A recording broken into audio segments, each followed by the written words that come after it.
अस्सलाम वालेकुम। सिटी से सवाल के साथ मैं हूँ सैयद आयशा नाज। मेरे साथ मौजूद है नजम सेठी साहब। अस्सलाम वालेकुम। सर साहब, पूरी दुनिया इस वक्त जैसे एक जंग की सी हालत में है। अमेरिका और चाइना टैरिफ्स के मामले पर लगे हैं। इसराइल और ईरान के दरमियान एक अलग महाज छिड़ा है। एक खिता जहाँ रिवायती हरीफ बहुत अरसे से आमने सामने नहीं आए थे, बेशक उनके दरमियान सिफारती ताल्लुकात मुनक़ता थे या सबसे निचले लेवल पर थे, उस खिते में अब तक कुछ हुआ नहीं था, लेकिन खदशात ज़ाहिर किए जा रहे थे। कुछ ऐसी चीज़ें हो रही थी डॉट्स कनेक्ट करके जिन्हें देखा जाता तो ऐसे लगता था ऐसा कुछ होने वाला है। आप अपने तज्जियों में भी ऐसे इशारे देते आए हैं। अब यकदम वो हुआ जिसका डर था, पहलगाम इंसिडेंट, जिसको लेकर भारतीय मीडिया ने बग़ैर सोचे समझे, बग़ैर सुराग लगाए या तहकीकात के पाकिस्तान पर इल्ज़ाम धर दिया कि इसके पीछे पाकिस्तान है। जंग सरहदों पे छिड़े या ना छिड़े, इंडियन मीडिया महायुद्ध छेड़ चुका है और पाकिस्तान को मुर्द इल्ज़ाम ठहराया जा चुका है। फौरी तौर पर बड़ी बड़ी मीटिंग्स भी हुई, जो सिक्योरिटी कमेटी की मीटिंग्स हैं इंडियन कैबिनेट की, वो भी हुई। इसके अलावा ऑल पार्टीज़ वहाँ मीटिंग भी हो चुकी है, कॉन्फ्रेंस भी हो चुकी है, सब मिलकर बैठे। बट जो क्वेश्चंस उठ रहे हैं और जो सबके जहनों में है, सरहद के इस पार भी उस पार भी, वो ये हैं कि क्या ये एक बार फिर फॉल्स फ्लैग ऑपरेशन है इंडिया की तरफ से, या फिर इसके पीछे वही इंडिया का रेटरिक है कि पाकिस्तान ये दहशतगर्द एक्सपोर्ट कर रहा है। सब ये आपसे जानना चाहते हैं कि आप क्या देख रहे हैं इसका ब्लूप्रिंट। आयशा, हाँ सही कह रही हो कि इस वक्त जो सवाल खड़े हुए हैं, 3-4 सवाल खड़े हो गए ना जी। एक तो ये है कि ये किसने किया है, फिर ये है कि ये क्यों किया, अगर किसने किया तो इसने भी किया, क्यों किया जी। फिर ये है कि इसके नताइज क्या होंगे हिंदुस्तान के लिए, पाकिस्तान के लिए, पाकिस्तान के इंटरनेशनल कम्युनिटी के साथ तल्लुकात के लिए। तो ये सारे सवाल खड़े हो रहे हैं जी। मेरा ख्याल है सबका जवाब देने की कोशिश करनी चाहिए। सो पहला सवाल तो यही खड़ा हुआ है कि ये किसने किया। अच्छा, आपको याद होगा कि कुछ अर्सा पहले जब ये बलूचिस्तान का वाक़या हुआ जी, और उस वक़्त सभी यही कह रहे थे कि इसमें हिंदुस्तान का हाथ है जी। जाफर एक्सप्रेस इंसिडेंट जी बिल्कुल, जो जाफर एक्सप्रेस वाला। और कुछ अरसे से ये बात चल रही है कि बलोच मिलिटेंट्स को हथियार और पैसे जो है वो इंडिया की रॉ दे रही है और इस मामले को तेज़ कर रही है। उसके पीछे उनके national security adviser Ajit Doval का भी फ़लसफ़ा सामने रखा जाता था कि ऑफेंसिव डिफेंस, कि हम तो अब करेंगे ये जी, और हम बलूचिस्तान को सपोर्ट करेंगे और पाकिस्तान के लिए प्रॉब्लम्स क्रिएट करेंगे। बहुत हो गया, ठीक। तो वो तो बात समझ आती थी कि वो तो खुद कहते थे हम करेंगे जी, और फिर ऐसे हथियार और ऐसी सोफिस्टिकेटेड ट्रेनिंग जो थी वो तो गारों में तो नहीं मिलती ना, वो कैंपों में भी नहीं मिलती जो कि आप रेफ्यूजी कैंप्स होते हैं, वो तो फ़ॉरेन ममालिक ही दे सकते हैं आपको। सो वो तो हमारी तरफ से तो ये काफ़ी अरसे से ये बात चल रही थी कि इंडिया का एक हाथ है टीटीपी को भी सपोर्ट करने में और बलोच को भी जी। मगर हमने इसको इतना बड़ा इशू नहीं बनाया था बिटवीन इंडिया एंड पाकिस्तान, महाज नहीं बनाया, हमने नहीं महाज बनाया था। हमने हिंदुस्तान को डायरेक्ट अटैक नहीं की थी, चार्जशीट नहीं की थी। मुल्क के अंदर हम ये चार्जशीट करते थे कि देखें हम तो कोशिश कर रहे हैं हमारी सिक्योरिटी फोर्सेस, मगर करें क्या, उनको सपोर्ट मिल रही है इधर से उधर से। मगर ये नहीं हमने कभी किया कि जी हम हिंदुस्तान ये कर रहा है और हम अपने तल्लुकात ख़त्म करना चाह रहे हैं। इसके बरक्स हमारा मौक़िफ़ हमेशा ये रहा है कि, और ये जनरल बाजवा के ज़माने से ये बात चल रही है कि एक तो cease fire along the line of control जी, ये कि इसको बरकरार रखा जाए, ये बहुत बड़ा डेवलपमेंट थी। और वही पॉलिसी जो उसके बाद भी जो आर्मी चीफ आए हैं उनकी भी वही पॉलिसी थी कि कोई ज़रूरत नहीं इंडिया को प्रोवोक करने की। अब इसको ये बॉर्डर स्टिचअप ही होना चाहिए, इंडिया के साथ लड़ाई झगड़े की ज़रूरत नहीं है जी। हमारे जो मसले हैं वो दूसरे बॉर्डर पे, हमारे टीटीपी के साथ मसले हैं, अफ़गानिस्तान के साथ मसले हैं, और फिर ये जो बलोच लिबरेशन फ्रंट बनी हुई है इसके साथ मसले। ठीक है, लोग उनको मदद करते हैं, मगर ये हमारे अपने मसले हैं, इनको हम हल करेंगे। वेस्टर्न बॉर्डर को स्टिचअप करना था, दीवार भी बनानी थी, फेंसिंग भी करनी थी, अब हमारी फोर्सेस भी वहाँ स्टेशनड हैं, and so on and so forth. तो हमारा किसी सूरत में भी ये इंटरेस्ट नहीं था कि इंडिया के साथ कोई पंगा लिया जाए या इंडिया को अटैक किया जाए, क्योंकि हमें शक था कि इनका हाथ है, मगर हमने फिर भी नहीं किया। मगर जब ये बलूचिस्तान वाला मामला हुआ तो उस वक़्त बहुत गुस्सा था, और उस वक़्त ये भी सोचा जा रहा था कि अब हम क्या करें, अब कुछ ना कुछ तो करना है, डिटेरेंस तो करनी है, ये तो बढ़ता जा रहा है दिन ब दिन। इस दफ़ा ट्रेन के ऊपर इतना कुछ हो गया, कल को कुछ और हो जाएगा, हॉस्टेजेस लेने शुरू कर दें। मगर ज़्यादातर उस वक़्त भी एम्फोसिस टीटीपी पे था, कि टीटीपी को किस तरीके से रोका जाए और अफगान हुकूमत को अपने साथ लिया जाए ताकि ये लोग इस किस्म के काम ना कर सके उनकी सरजमीन से। तो इसीलिए फिर वो मुज़ाकरात भी शुरू हो गए, डार साहब भी गए, ये भी सब कुछ हुआ, सादिक साहब भी गए, 2-3 ट्रिप्स हो गई, ये चीज़ चल रही थी। मगर उस वक़्त ये भी बात हो रही थी कि अगर हिंदुस्तान ने कंटिन्यू किया ऐसी बात और भी इस किस्म के हादसे हुए और भी एविडेंस मिली तो फिर पाकिस्तान इंडिया के ख़िलाफ़ क्या कर सकता है। तो फिर अगर आप ये इसको ऐसे चलाएंगे, यही करेंगे, तो फिर हम भी सोचेंगे कि फिर हम भी फिर कुछ करें आपके ख़िलाफ़, टिट फॉर टैट। मगर अभी तो उधर बात पहुंची नहीं थी कि टिट फॉर टैट हो या इस किस्म की बात हो, बिकॉज हमारा फोकस सारा अफगानिस्तान की तरफ है जी।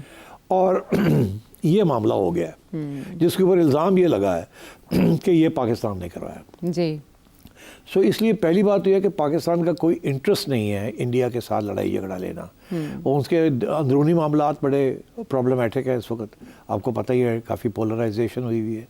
अफ़गानिस्तान के साथ मसले बने हुए हैं, ईरान के साथ भी मसले बने हुए हैं और दहशतगर्दी जो है वो ईरान की तरफ से भी आ रही है, वहाँ भी घुस बैठी हैं जो ये BLA वाले हैं, वहाँ से आते हैं अफगानिस्तान।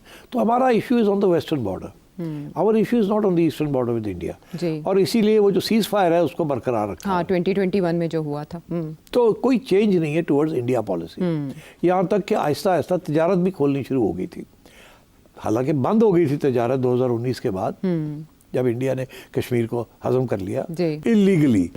मगर उसके बाद सारी तजारत बंद होगी, फिर आहिस्ता आहिस्ता नेसेसिटीज़ के लिए पाकिस्तान की तरफ से, क्योंकि पाकिस्तान ने रोका था तजारत को, तो फिर पाकिस्तान ने खोलना शुरू कर दिया। अब तजारत हल्की हल्की हो रही है, कुछ डायरेक्ट हो रही है, कुछ अफगान ट्रांजिट ट्रेड के ज़रिए हो रही है, कुछ दुबई वगैरह के ज़रिए हो रही है। वो भी अगर चाहें पाकिस्तान तो रोक सकता है, मगर उसको नहीं रोका गया। तो पाकिस्तान का कोई इंटरेस्ट नहीं है कि इंडिया को डिस्टेबलाइज किया जाए या उसको इस किस्म की गुजर लगाई जाए। इस वक्त तक कोई ऐसा इंटरेस्ट नहीं है। अब अगर ऐसी बात है तो फिर इंडिया ने ये क्यों एकदम हो गया और इल्ज़ाम पाकिस्तान पे क्यों लग रहा है। ये समझता हूँ कि जब आप स्टडी करते हैं इंडियन रियासत की पॉलिसी तो उसमें मुझे 2-3 चीज़ें नज़र आती हैं। एक तो वो थ्रू आउट ये कोशिश उनकी ये होती है कि अमेरिका की हमदर्दी उनके साथ हो, पाकिस्तान से दूर हो जाए अमेरिका। पाकिस्तान की और अमेरिका की तल्लुकात वो पसंद नहीं करते। वो समझते हैं कि ये पाकिस्तान तो चाइना कैंप में है, हम अमेरिका कैंप में हैं, तो क्लियर कट हो, पाकिस्तान खेलता है दोनों कैंप्स में। वो इंडिया को बात पसंद नहीं आती। फिर पाकिस्तान के पास अमेरिकन हथियार हैं जो कि इंडिया चाहता है कि वो उनसे छीन लिए जाएं या उनको इस्तेमाल ना करने दिया जाए, F-16 वगैरह एंड सो ऑन। तो इंडिया की यही कोशिश रही है कि पाकिस्तान और अमेरिका के दरमियान दरार डाली जाए ताकि वो बिल्कुल क्लियर कट बात हो जाए। अच्छा, मगर ये होता नहीं है। अब आपको याद होगा 2000 में बिल क्लिंटन आए थे जी, यहाँ मुशर्रफ का दौर था। बिल क्लिंटन आए, इंडिया की ट्रिप थी, इंडिया ने पूरी कोशिश की बिल क्लिंटन को कहने की कि आप पाकिस्तान मत जाएं। उस वक्त ये बड़ी डिबेट चल रही थी अमेरिका में भी कि क्लिंटन को जाना चाहिए, और अगर ये क्लिंटन पाकिस्तान जाता है तो फिर इसका ये मतलब है कि मिलिट्री गवर्नमेंट को तस्लीम कर रहा है किस्म का। वही मिलिट्री गवर्नमेंट जिसने नवाज शरीफ को जेल में डाला था और वही नवाज शरीफ जो कि अमेरिका से इमदाद लेने गया था और क्लिंटन ने उनकी इमदाद दी थी कारगिल के ऊपर। ठीक, तो अब ये है कि तो उस वक्त क्लिंटन ऐसे था, और जब ये हिंदुस्तान पहुंचा तो हिंदुस्तान ने पूरी कोशिश की कि क्लिंटन को पाकिस्तान नहीं जाना चाहिए। और उस वक्त आपको याद है कि एक इंसिडेंट हुआ था जिसे कहते हैं छत्तीस सिंहपुरा 2000 में, जब क्लिंटन वहाँ इंडिया में था। बड़ी इंटरेस्टिंग बात है कि वो इंडिया आता है और एक ऐसा इंसिडेंट हो जाता है, 30, 35, 40 सिख मारे जाते हैं और इल्ज़ाम इंडिया पाकिस्तान पे लगा दिया जाता है कि पाकिस्तान की तरफ से जो मुजाहिदीन आए थे उनकी तरफ से ये हो रहा है और पाकिस्तान टेररिस्ट स्टेट है। मगर उसके बाद इंडिया ने तो पूरी कोशिश की कि पाकिस्तान के ऊपर पिन किया जाए, मगर आहिस्ता आहिस्ता ये पता चलना शुरू हुआ कि वो फॉल्स फ्लैग ऑपरेशन था।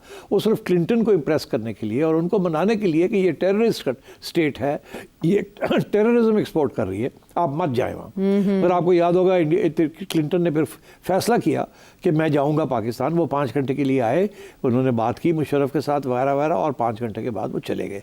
तो वो आए इंडिया, इसके बरक्स के इंडिया का बड़ा प्रेशर था कि मत जाए वहाँ, आइसोलेट करें पाकिस्तान को, टेररिस्ट कंट्री वगैरह वगैरह। वो क्यों आए? एक किताब शाया हुई, उसके किताब का ऑथर थी Madeline Albright, secretary of state थी क्लिंटन के ज़माने में। उसका नाम था the mighty and the all mighty. The mighty and the all mighty. उसमें उन्होंने कहा कि क्लिंटन ने ये कहा है, क्लिंटन को कोट करती है वो किताब। अच्छा। उसमें वो कहते हैं कि क्लिंटन ये समझता था कि ये पाकिस्तान ने नहीं किया, इसीलिए क्लिंटन चला गया था पाकिस्तान। क्लिंटन का ये ख्याल था ये फॉल्स फ्लैग ऑपरेशन है, क्योंकि उनकी CIA की भी तो इंटेलिजेंस थी ना, उन्होंने फौरन बता दिया होगा क्लिंटन को।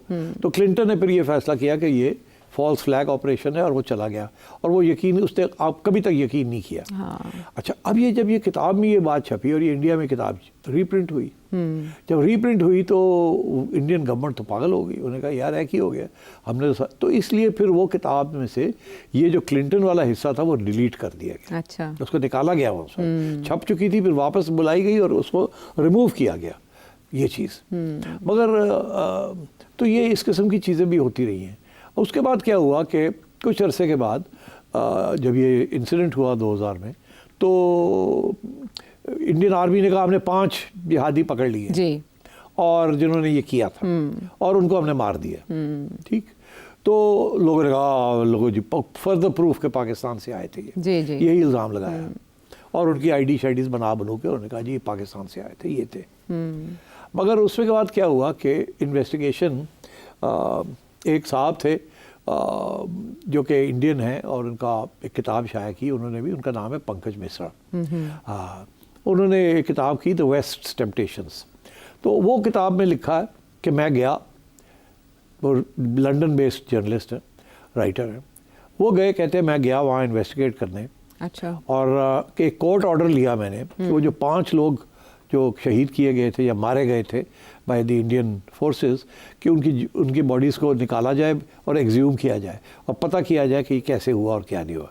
तो वो फिर उसने जब वो किया तो पूरी कोर्ट ऑर्डर लेके गया, और उसके बाद जो रिपोर्ट उसने जो लिखी, उसने कहा कि ये फॉल्स फ्लैग ऑपरेशन था, ये लोकल्स थे, ये बिल्कुल पाकिस्तान से नहीं आए थे, and so on and so fourth.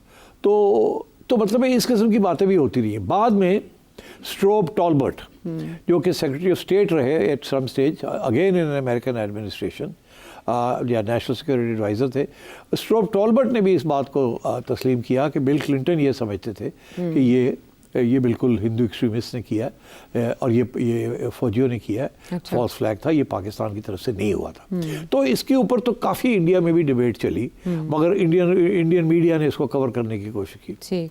तो अब बात ये, आज JD वैंस आया हुआ है, ठीक, इंडिया के ऊपर इल्ज़ाम लग रहा है कि इंडिया टेररिज्म एक्सपोर्ट कर रहा है, अमेरिका में भी और कनाडा में भी, UK में भी।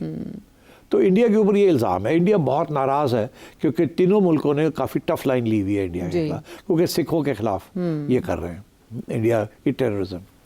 पाकिस्तान ने भी इल्ज़ाम लगाया कि इंडिया ने जो हमारे एक्स जिहादी हैं उनको यहाँ टारगेट किया हुआ है, कॉन्ट्रैक्ट्स लगाए हुए हैं, और यहाँ भी 5-6 लोग ऐसे मारे गए हैं, टारगेटेड शूटिंग्स हुई हैं जो एक्स जिहादी हैं। और इंडिया वाले फ़ख्र लेते हैं इंडिया के सिक्योरिटी फोर्सेस कि हमने टारगेट करके मारे हैं वो लोग जो इनके ख्याल में जिन्होंने मुंबई किया था या मुंबई के पीछे थे, क्योंकि मुंबई वाले तो वहीं मारे गए थे। 2008 में मुंबई हुआ जी। तो इंडिया तो खुद कहता है कि हम टारगेट कर किलिंग्स कर रहे हैं पाकिस्तान में। वो जब वक्त आता है तो बड़ी फ़ख्र से कहते हैं, अदरवाइज डिनाई करते हैं। तो अब बात यह है कि एक तो JD वैंस आया हुआ है, JD वैंस को ये कन्विंस करने की कोशिश कर रहे हैं कि टैरिफ्स के ऊपर आप हाथ हौली रखें, ठीक, एक। दूसरा ये कि ये देखें पाकिस्तान को सेंसर करें। ये पहले भी उन्होंने ये ट्राई किया था, अब फिर ये ट्राई कर रहे हैं क्योंकि JD वैंस आया हुआ है वहाँ, और JD वैंस का सॉफ्ट कॉर्नर है, उनकी जो एहलिया है वो इंडियन है, इंडियन अमेरिकन है, एंड सो ऑन। तो JD वैंस को भी कन्विंस करने की कोशिश कर रहे हैं कि ये पाकिस्तान कर रहा है। उन्होंने सोचा कि ये बड़ा अच्छा वक्त है हमें ये करने का। कोई एक स्टेटमेंट आ जाए उनकी तरफ से। कोई वैंस ने कभी नहीं कहा कि ये हम समझते हैं कि ये पाकिस्तान ने किया। सारे कंडेम तो कर रहे हैं, मगर किसी ने ये अभी नहीं कहा कि ये हम अग्री करते हैं इंडिया के साथ कि ये पाकिस्तान ने किया। तो एक तो ये कि ये बिल्कुल वही रिपीट हो रहा है जो 2000 में हुआ था जी। और अब जो यहाँ जो गैप्स हैं इसके अंदर, वो बड़े इंटरेस्टिंग है कि ये क्यों इस वक्त इन्होंने क्यों ये इस वक्त किया है। अच्छा देखिए, इल्ज़ाम हम लगा रहे हैं कि बलूचिस्तान में इनका हाथ है जी। उसको डिफ्लेक्ट करने के लिए आपने कह दिया कि पाकिस्तान का हाथ इधर है। वो जो सारा एक बयानिया बन रहा था ना कि इंडिया बलूचिस्तान में क्या कर रहा है, वो बयानिया को बेरी करने के लिए, दफनाने के लिए उन्होंने ये कर दिया कि देखिए, और ये कितना बड़ा तो और ये सिविलियंस को अटैक करके हिंदू मुस्लिम किस्म की एक चीज़ बना दी है जी। तो ये this is part of that deflection कि उधर से टेंशन हटे इधर आए। नंबर 1। नंबर 2 ये है कि आपको पता है कि वक्फ बिल इंडिया के अंदर इस वक्त उसके ऊपर कंट्रोवर्सी हो रही है जो मुसलमानों के ख़िलाफ़ है, ठीक है, उसके अंदर भी हो रही है। और सबसे अहम बात यह है कि बिहार के अंदर इलेक्शंस आ रहे हैं और मेरा ख्याल है कि वहाँ बहुत क्रिटिकल इलेक्शंस है बिहार में। वहाँ भी जो मुस्लिम वोट है आयशा, वो बहुत मैटर करेगा। और ये जो पुरानी 20 साल की जो एक अरेंजमेंट चल रहा है between BJP and Nitish Kumar, तो वो इस वक्त बड़ा खतरे में है। तो लगता है ऐसे है कि ये जीत नहीं सकेंगे। और जो यूनाइटेड फ्रंट है और कांग्रेस का जो जनता दल और कांग्रेस का जो अलायंस है वो शायद बिहार के इलेक्शंस जीत जाए। और इसलिए ये बड़ा इम्पोर्टेंट है। इसलिए इन्होंने वहाँ हिंदू वोट को पक्का करने के लिए, मैक्सिमम निकालने के लिए इन्होंने ये वक्फ बिल और बिहार के इलेक्शन को सामने रख के ये भी किया है कि ये एंटी मुस्लिम, ये एंटी पाकिस्तान, एंटी मुस्लिम एक सेंटिमेंट बने ताकि हिंदू और भी लार्ज नंबर्स में निकले वहाँ और बीजेपी के लिए वोट करें। तो एक तो ये भी Bihar election is very important. अच्छा, तीसरी चीज़ ये है कि बिहार को आपको पता है कि बड़ा इंपॉर्टेंट इलेक्शन इसलिए भी है कि वो स्पेशल स्टेटस मांग रहे हैं। वो एक तो ये कह रहे हैं कि जी हमें फाइनेंशियल पास और मिलने चाहिए, ज़्यादा ऑटोनॉमी मिलनी चाहिए वगैरह वगैरह। तो वो अगर बीजेपी हार गई तो बड़ा मसला बन जाएगा बीजेपी के लिए। तो इट्स वेरी इंपॉर्टेंट कि मुस्लिम वोट जो है उसको अटैक किया जाए, हिंदू वोट को निकाला जाए और एक एंटी मुस्लिम एक फ्रंट भी बनाया जाए।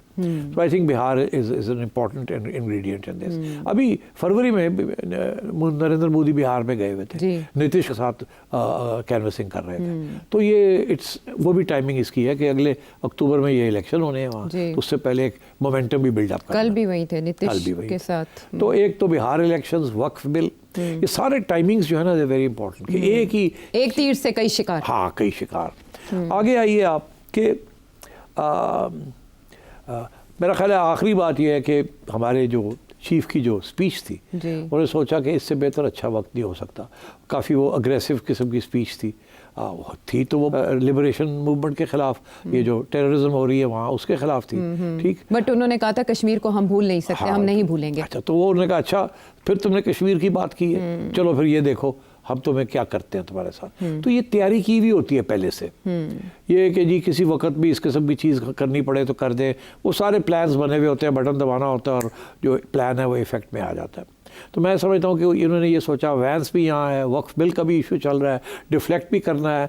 बांग्लादेश के अंदर हमारी लाइन पिट गई है, वहाँ भी बड़ी तनकीद हो रही है कि आपने किस किस्म की फॉरेन पॉलिसी चलाई थी, हसीना के साथ सारे अंडे उसकी बास्केट में डाल दिए अब सारे। तो ये काफ़ी तनकीद हो रही थी नरेंद्र मोदी की उस सब चीज़ को ख़त्म करने के लिए कि जी एक नया एक शोशा छोड़ दे। और पाकिस्तान और एंटी पाकिस्तान से बड़ा शोशा नहीं है इंडिया के पास, इंडिया में कभी भी, और हमेशा यही इस्तेमाल किया जाता है। आप यकीन करें पाकिस्तान के अंदर किसी इलेक्शन में इंडिया का इशू नहीं बनता, कश्मीर भी इशू नहीं बनता जी, मगर इंडिया के हर इलेक्शन में पाकिस्तान का इशू बनाते हैं वो, कश्मीर और ये एंटी मुस्लिम इशू बनता है वहाँ जी। तो मैं ये समझता हूँ फॉर ऑल दीज रीजंस ये बीजेपी ने ये फॉल्स फ्लैग ऑपरेशन किया है और इसमें मेरी ज़हन में तो बिल्कुल कोई शक नहीं है कि ये डिलिबरेटली किया गया है टू क्रिएट डिफ़िकल्टीज।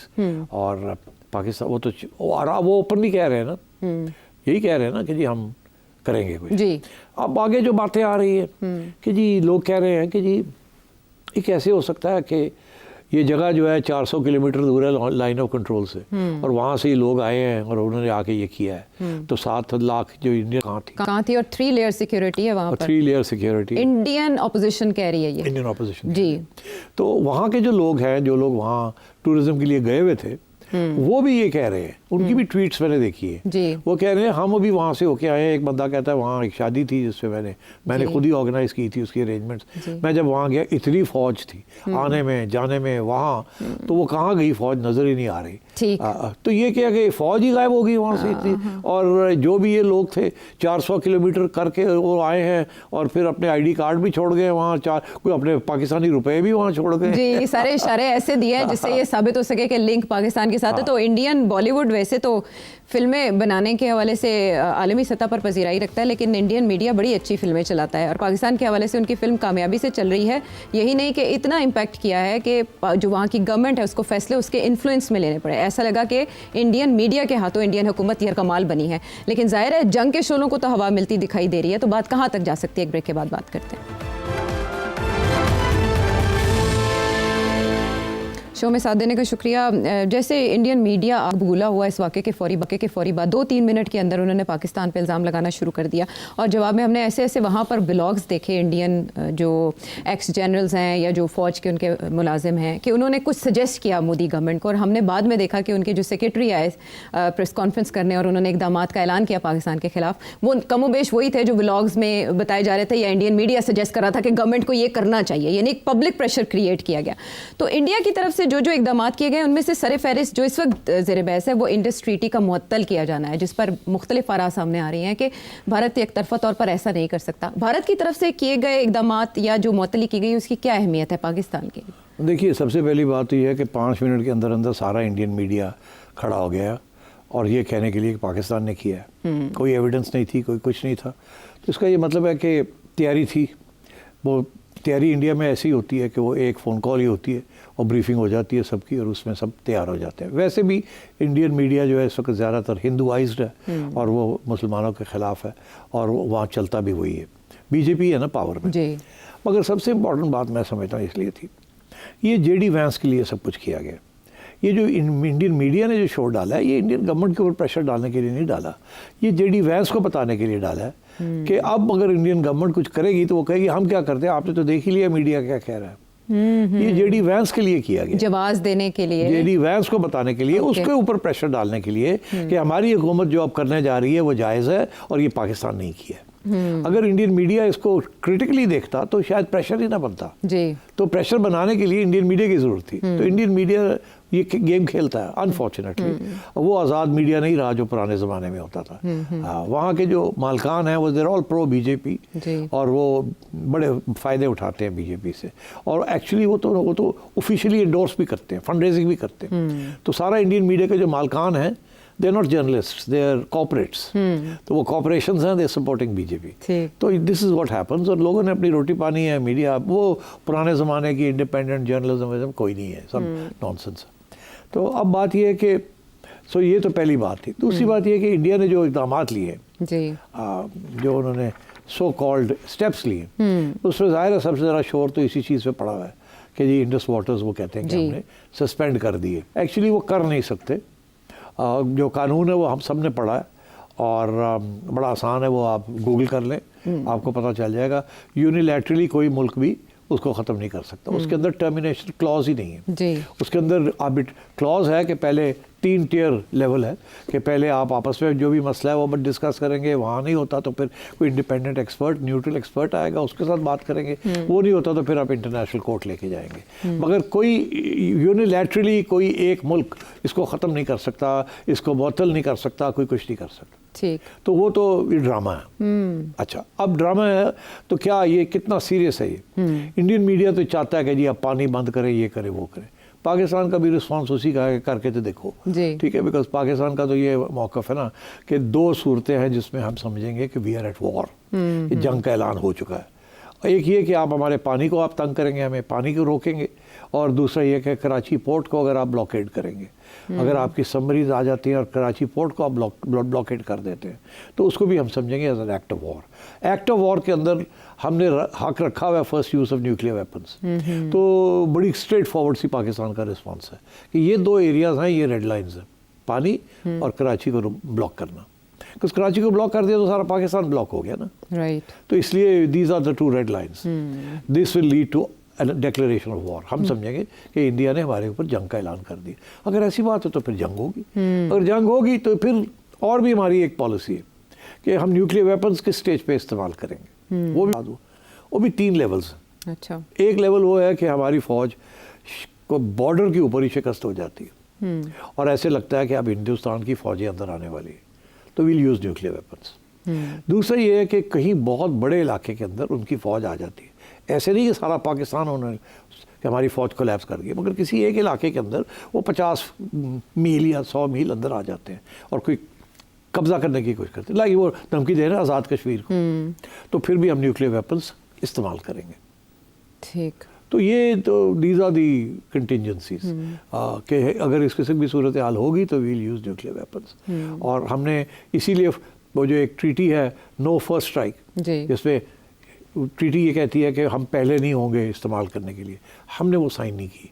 तो हमारा सारा nuclear deterrence is based on कि अगर ज़रूरत पड़ी तो हम इस्तेमाल करेंगे। तो मैं ये समझता हूँ कि वो नौबत नहीं आएगी, वहाँ तक हिंदुस्तान नहीं जाएगा, बिकॉज अगर ऐसी सूरत हाल होती है, एक तो दुनिया इंटरनेशनल कम्युनिटी आपको नहीं जाने देंगी, वो रोक देंगे। दूसरा ये है कि फिर हिंदुस्तान का हमसे ज़्यादा नुकसान हो जाएगा, तो ज़्यादा इज़ अ बिगर कंट्री। हमारा तो छोटी सी मुल्क है compare to India in terms of GDP, in terms of foreign investment, ये वो वगैरह वगैरह। तो I think India will not go that far. तो मगर अब सवाल ये हुआ कि ये फिर इंडिया करेगा क्या। टाइम है तो मैं डिस्कस करूँ, नहीं तो take a break and we'll go to the other question. ये बड़ा इंपॉर्टेंट क्वेश्चन है जो नेक्स्ट है कि इंडिया क्या कर सकता है अगर इस पर उसे आलमी रद्द-ए-अमल का सामना करना पड़ सकता है जो ऐलानात उसकी जानिब से किए गए, तो भारत के स्टेप्स क्या हो सकते हैं और पाकिस्तान सिचुएशन को एस्केलेट होने से रोकने के लिए। वापस आते हैं ब्रेक के बाद। शो में साथ देने का शुक्रिया। जो इंडियन डिफेंस एनालिस्ट हैं वो तो भाषण दे रहे हैं कि आप इसराइली और अमेरिकन प्लेबुक से लें दर्स और पाकिस्तान पर अटैक कर दें, आलमी कवानीन इसकी इजाज़त देते हैं और रिस्ट्रेंट से काम लेने की अब की बार कोई ज़रूरत नहीं है। तो किस हद तक इंडिया जा सकता है फिर? देखिए, पहली बात तो ये वो धमकी यही दे रहे हैं ना कि हम पानी के साथ खेलेंगे, आपके पानी के साथ खेलेंगे। अब वो क्या खेल सकते हैं? पानी को डाइवर्ट कर सकते हैं ऊपर, ताकि आपके वहाँ जो पानी आता है दरिया में वो पानी आपको पूरा ना मिले। वो रातों रात नहीं हो सकता, उसके लिए पूरा इंफ्रास्ट्रक्चर बनाना पड़ता है पानी लेने के लिए। डैम्स तो सिर्फ हाइड्रो इलेक्ट्रिसिटी के लिए आप बना सकते हैं, स्टोरेज के लिए नहीं बना सकते, या डाइवर्ट कैनाल्स नहीं कर सकते वहाँ से अंडर द ट्रीटी। आज अगर ट्रीटी को ख़त्म भी कर देते हैं और इंडिया ये फैसला करता है कि वहाँ से पानी लेना है इंडिया ने, तो इंडिया को पानी के लिए वो इंफ्रास्ट्रक्चर बनाने के लिए कम से कम 5 से 10 साल चाहिए। तो ये रातों रात तो कर नहीं सकते। दूसरी बात ये है कि अगर इंडिया ऐसी हरकत करता है तो फिर एक प्रेसिडेंट सेट हो जाता है कि जो ऊपर वाले पानी वाले हैं, वो अपर राइपेरियन, वो अगर यूनिलैटरली आपका पानी डाइवर्ट करते हैं तो फिर सिर्फ इंडिया पाकिस्तान के साथ कर सकता, तो चाइना इंडिया के साथ कर सकता है। चाइना सारा इंडिया का बाकी जो दरिया हैं जो आते हैं वो चाइना से आते हैं, तिब्बत से आते हैं, चाइना से आते हैं। तो अगर ये इंडिया ने पाकिस्तान के साथ ये किया और एक नया प्रेसिडेंट कर दिया कि जो इंटरनेशनल ट्रीटी है उसको वायलेट करके और अपर राइपेरियन के तौर पर पानी डिनाई कर दिया टू अ लोअर राइपेरियन, तो फिर चाइना भी ये कर सकता है कल को। तो इंडिया इतनी बड़ी रिस्क नहीं ले सकता कि वो ऐसी कोई चीज़ करे जिसके साथ इंटरनेशनल ओपिनियन जो है वो इंडिया के ख़िलाफ़ हो जाए और एक ऐसा प्रेसिडेंट बन जाए कि चाइना भी उनके साथ कर सके कल को। तो ये नहीं करेगा इंडिया, किसी किस्म का इंफ्रास्ट्रक्चर नहीं बनाएगा।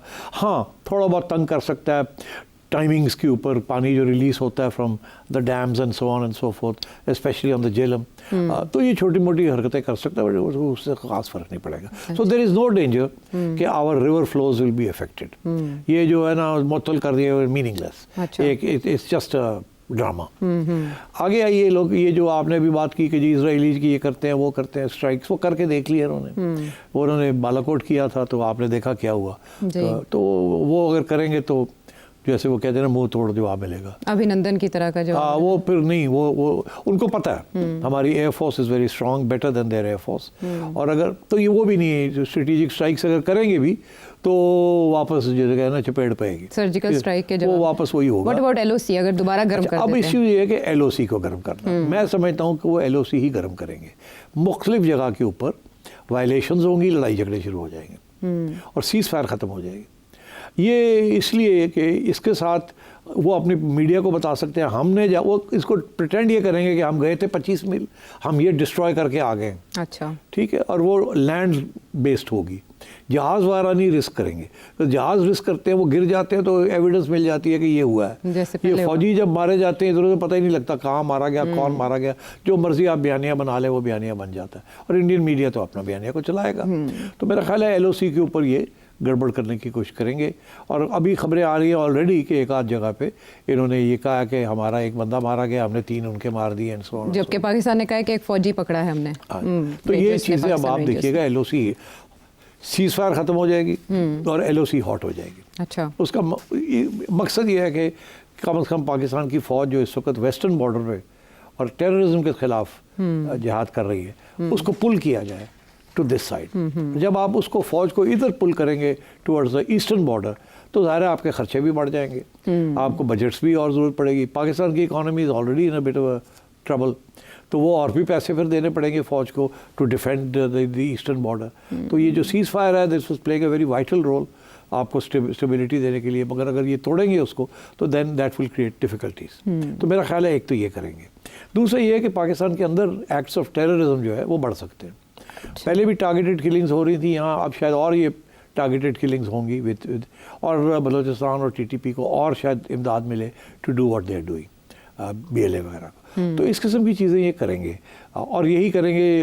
अब तो वो खुले कह रहे हैं ना कि जी हमने तो पाकिस्तान के 4 टुकड़े करने हैं, 2 टुकड़े पहले कर दिए थे, 2 और करने हैं, और अब बलूचिस्तान को तो हमने करना है, ये तो उनको तो रिकग्नाइज कर लेंगे एज एन इंडिपेंडेंट, ये वो वगैरह इस किस्म की बात। बिल्कुल धमकियां दी जा रही हैं ओपनली, धमकियां दी जा रही है। तो मेरा ख्याल है इस किस्म की वो चीज़ें करेंगे। बट हर चीज़ के लिए, जैसे आज आपने सुन लिया आपकी नेशनल सिक्योरिटी की, हाँ, उन्होंने जो बात की है, हर चीज़ के लिए जवाब होगा यहाँ। एंड मगर ऑफ कोर्स कि इस किस्म की टेंशन जो है is not good for India और पाकिस्तान। ठीक, वहाँ तो फॉरेन इन्वेस्टमेंट बड़ी है, वो भाग जाएगी अगर कोई वॉर शॉर की तो हो गया ना शुरू, कि वॉर होने लगा तो बड़ा मसला बन जाएगा हमारे लिए भी, उनके लिए भी। तो कोई तीसरा मुल्क तस्वीर करा सकता है? जैसे 1971 के बाद हमने देखा कि जुल्फ़िकार अली भुट्टो साहब रशिया गए थे कि मुआहदा करा दें इंडिया के साथ। फिर 2001 में हमने देखा अमेरिका का किरदार रहा।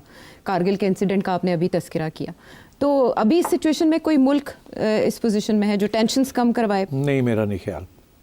उसकी वजह यह है कि इंडिया चाहता ही नहीं है कि टेंशन्स कम हों। हम चाहते हैं कि टेंशन्स कम हो, इंडिया नहीं चाहता कि टेंशन्स कम हो। वो समझते हैं कि हम इस वक्त बड़े कमज़ोर मुल्क बन चुके हैं, हमारे एक बड़ा ख़तरनाक दौर से दूर रहे हैं, अंदरूनी हालात भी अच्छे नहीं हैं, लड़ाई झगड़े चल रहे हैं, हमारे यहाँ भी तो मसले बने हुए हैं ना, और ऊपर से आइसोलेट भी हुए हुए हैं।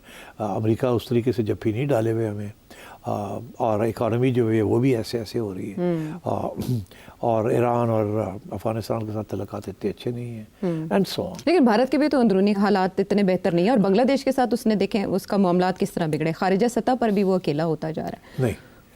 नहीं हो रहा। अच्छा, हाँ, इंडिया के हालात अंदरूनी जो भी होंगे वो अभी भी इंटरनेशनल कम्युनिटी की डार्लिंग है। बदकिस्मती हमारी ये है कि हम डार्लिंग नहीं है, वो अभी भी डार्लिंग है।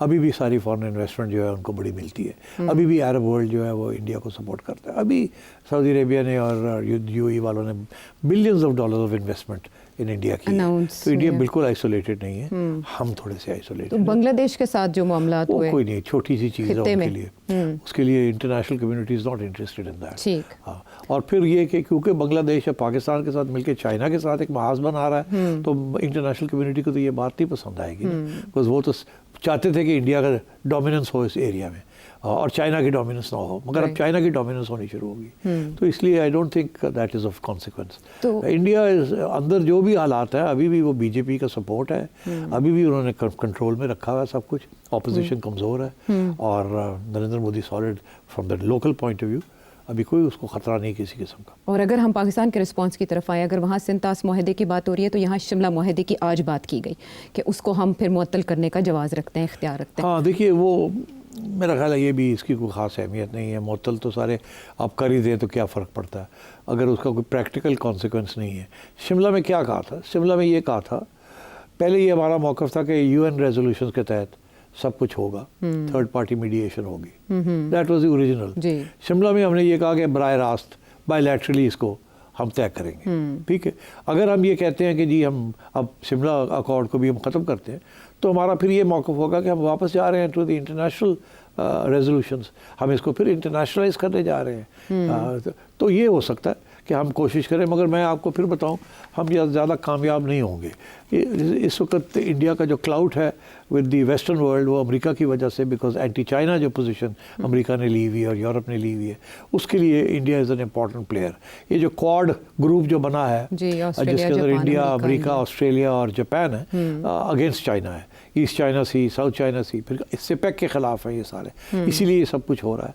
तो मेरा ख्याल है इंडिया को इसका कोई फ़र्क नहीं पड़ेगा। इंडिया चाहता है कि पाकिस्तान को किसी तरीके के साथ तोड़ दिया जाए और पाकिस्तान को आइसोलेट किया जाए, और उसके लिए सबसे बड़ा उनके लिए जो अहम रोल अदा कर सकता है वो अमेरिका है। क्लिंटन के ज़माने में 2000 में 25 साल पहले भी कोशिश की, अब फिर वो कोशिश करने लगे हैं। उन्हें पता है ट्रंप ऐसा आदमी है जो कि जल्दी फैसले करता है, और नहीं फिर तैयार हो गए हैं ट्रंप को जीतने के लिए। अभी भी कोशिश की थी पीटीआई वालों ने कि ट्रंप को एंटी पाकिस्तान किया जाए, वो नहीं माना। तो ये इंडिया वाले भी धक्का दे रहे हैं उसी चीज़ को। तो आई डोंट थिंक दिल से। तो रिस्पॉन्स ऑफ पाकिस्तान आपको नपा-तुला लगता है या ऐसे सख्त होना चाहिए था? नहीं, मेरा ख्याल है बिल्कुल सही है। इससे ज़्यादा सख्त क्या कर सकते हैं? यही कह सकते थे ना कि जी हम भी अब कोई कार्रवाई करेंगे इंडिया के खिलाफ, या इंटरनेशनल इंक्वायरी का कह देते इस वाक़े की। नहीं, वो तो देखिए, वो तो हम कह रहे हैं, काफ़ी अरसे से कह रहे हैं कि इंडिया की जो हरकतें हैं इनको इंटरनेशनल, मगर इंटरनेशनल इंक्वायरी कौन करेगा? तो यूएन ही कर सकता है। यूएन के अंदर हमारी बात सुनने के लिए कोई तैयार नहीं, टू बी वेरी ऑनेस्ट। इसीलिए कश्मीर का इशू जो है वो दब गया वहाँ। तो अब मेरा ख्याल है कि बड़ा अच्छा रिस्पॉन्स है, सोबर है, और कोई वॉर मंगरिंग नहीं है, मगर बड़ा फर्म रिस्पॉन्स दिया है। और ये देखना पड़ेगा ऑन द ग्राउंड क्या होता है आगे। अब इंडिया जो भी करेगा उसका काउंटर होगा, और काउंटर मैं समझता हूँ वही होगा 1+, बिकॉज और कोई रास्ता नहीं है। अब ख़तरा उसमें ये है कि ये बात हाथ से न निकल जाए। इंडिया कुछ करता है, फिर हम काउंटर करते हैं, फिर इंडिया कुछ करता है, हम काउंटर करते हैं। हमारी हमेशा कोशिश ये होती है कि एक 1+ ही हो। 4 बंदे मारते हैं, 5 मार देने हैं, 3 जगह पे अटैक ही 4 कर देने हैं, ठीक। और मगर अगर ये LOC हीट हो गई और थ्रेट ऑफ वॉर हो गई और इंडिया ने आर्मीज मूव करनी शुरू कर दी, तो फिर इंटरनेशनल कम्युनिटी कूद जाएगी और बातें शुरू हो जाएंगी। मगर एक बात वाज़ेह, लास्ट वर्ड, कि ये जो कुछ हुआ है, अब अगर आप ये ना तवक्को करें कि ये जल्दी जो है ना बर्फ़ जो बन रही है ये पिघलेगी, ये ऐसे ही चलेगा। अब इंडिया पाकिस्तान के रिलेशंस ठीक नहीं होंगे for some long time, unfortunately. तजारत भी नहीं होगी। आप देखिए ना 2019 के बाद अब 25 हो गई है, अभी तक तजारत नहीं हुई। एक चीज़ की थी उन्होंने कि उन्होंने कश्मीर को हज़म कर लिया था, उसके बाद तजारत ही रुक गई, आना जाना रुक गया, ठीक। जब तक बीजेपी भी इंडिया में है, राइट, आप तो ये मत करें कि इंडिया पाकिस्तान के तल्लुकात ठीक होंगे या बेहतर होंगे या सॉफन होंगे। और ना सार्क होगी ना इस किस्म की चीज़ें होंगी। अब पहले तो ये सार्क वाली बात भी चल रही थी ना कि आगे सार्क भी होगी। आज तो सार्क मेंबर्स के हवाले से भी वो फारिग हो गया, फारिग कर दिया वीज़ास को। वीज़ा तो होने थे, मगर सार्क कॉन्फ्रेंस भी थी। पहले इंडिया नहीं आना चाहता था पाकिस्तान और नहीं करना चाहता था, तो अब तो बिल्कुल आप टेंशन बढ़ती हुई देख रहे हैं। टेंशन शॉर्ट रन में बढ़ेगी, मीडियम टर्म में स्टेबल हो जाएगी, लॉन्ग टर्म में सोल्यूशन कोई नहीं है। ये ऐसे ही चलेगा until the BJP changes and there is a new government in India, और शायद कोई और नए हालात डेवलप हों जिसके साथ को अमन की बात हो। मगर अभी कोई चांस नहीं है अमन का, चांस वॉर का भी नहीं है, मगर टेंशन बढ़ने का चांस है। और वो बात कहाँ तक जाएगी, एनालिसिस में आपने जाना। कोई और सवाल आपके जहन में तो इस नंबर पर भेजें। अगले प्रोग्राम तक के लिए इजाज़त है।